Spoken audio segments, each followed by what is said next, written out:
اور حضرت محمد صلی اللہ علیہ وسلم کو اللہ کا رسول ماننا، رسول کے معنی بھیجا ہوا، نمائندہ اللہ تعالیٰ کا، کاہے کے لیے کہ وہ بتائے اللہ کی طرف سے کہ اللہ کیا چاہتا ہے، بس یہ بتانے کے لیے اللہ کا نمائندہ ہے، وہ اللہ پاک یہ چاہتے ہیں، یہ بتانے کے لیے آیا۔ ان کا اللہ کا نمائندہ ہونا، اس کو مان لینا، تسلیم کر لینا کہ وہ کوئی اپنے سے نہیں آئے، وہ کوئی لیڈر نہیں ہے، وہ کوئی ریفارمر نہیں ہے، وہ کوئی دنیا کی اصطلاح میں دنیا والوں کے قائد نہیں ہے، وہ خود ساختہ رہبر نہیں ہے، وہ رسول اللہ ہیں، اللہ کے بھیجے ہوئے ہیں، اللہ کے نمائندہ ہیں۔ اللہ نے کاہے کے لیے بھیجا؟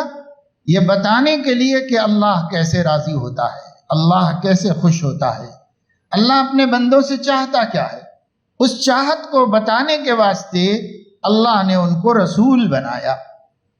یہ مان لینا، اللہ اور اس کے رسول کو مان لینے میں وہ سب باتیں ماننا داخل ہے جو اللہ نے قرآن کریم میں یا رسول اللہ صلی اللہ علیہ وسلم نے اپنی زبان مبارک سے امت کو بتائی۔ وہ سب باتیں ماننا ان کو ماننے میں داخل ہے۔ ایسا نہیں ہے کہ رسول مان لیں۔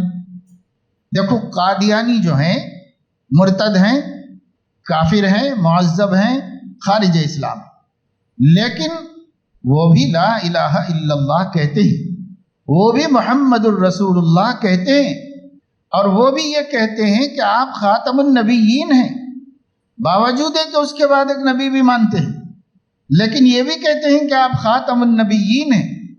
تو یہ ماننا معتبر نہیں۔ کیوں معتبر نہیں؟ کہ ان کو رسول اللہ مان رہے ہیں، مگر اس طرح نہیں جس طرح انہوں نے بتایا ہے، بلکہ اس طرح جیسے ان کا جی چاہتا ہے، اپنے جی چاہنے کے مطابق رسول مان رہے ان کو۔ یہ ماننا نہیں کہلاتا، اس کو ایمان نہیں کہتے۔ ان کو مانو اس طرح جس طرح انہوں نے بتایا ہے، اور انہوں نے کس طرح بتایا ہے وہ قرآن حدیث میں موجود ہے، اس کے علاوہ کوئی دوسرا سورس نہیں ہے معلومات کا۔ انہی ذریعوں سے استنباط کیا جاتا ہے، استخراج کیا جاتا ہے، اسی سے جو بات نکلی ہے وہ دین ہے، اور جو اس میں سے نہیں نکلی ہے وہ دین نہیں۔ یہ طے ہے بات اپنی جگہ پر۔ تو یہ جو ماننا ہے ایسے جیسے حضور علیہ السلام نے فرمایا، ان کو کیسے رسول مانا جائے، اور اس کے علاوہ کیا کیا باتیں مانی جائیں۔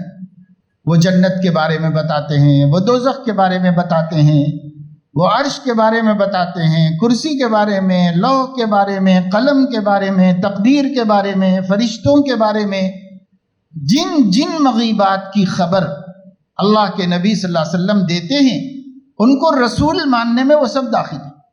اس سب پر بھی ایمان لانا ہے۔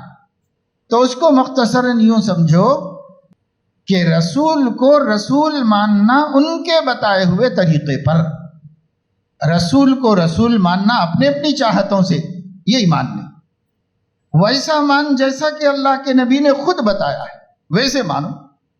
جیسے حضور علیہ السلام نے اللہ تعالیٰ سے کہا کہ انت کما اثنیت علی نفسک، ہم تو اتنا ہی جانتے ہیں جتنا آپ نے بتایا، باقی آپ اپنے کو خود جانتے ہیں، آپ ویسے ہی ہیں جیسے آپ اپنے کو جانتے ہیں، ہمیں اتنا معلوم ہے جتنا آپ نے ہم کو بتایا ہے، اتنا ہمیں معلوم ہے، اور جو آپ نے نہیں بتایا وہ ہمیں نہیں معلوم۔ اب آپ کیسے ہیں؟ اپنے کو جیسا جانتے ہیں میں ویسی تعریف کرتا ہوں جیسے بھی آپ ہیں۔ اسی طریقے سے امتی کا کام بھی ہے کہ وہ رسول سے یہ کہے کہ ہمیں نہیں معلوم کہ اللہ نے ہمارے لیے کیا بھیجا ہے، آپ ہی جانتے ہیں کہ کیا لائے ہیں آپ جو بتائیں گے، جیسا بتائیں گے ہم اس کو قبول کر لیں گے بس۔ جیسے صحابہ سے حضور کبھی سوال کرتے کہ بھئی یہ بات پوچھو، تو صحابہ کا جواب ہوتا تھا اللہ ورسولہ اعلم، اللہ اور اس کا رسول بہتر جانتا ہے، زیادہ جانتا ہے، ہم تو نہیں جانتے۔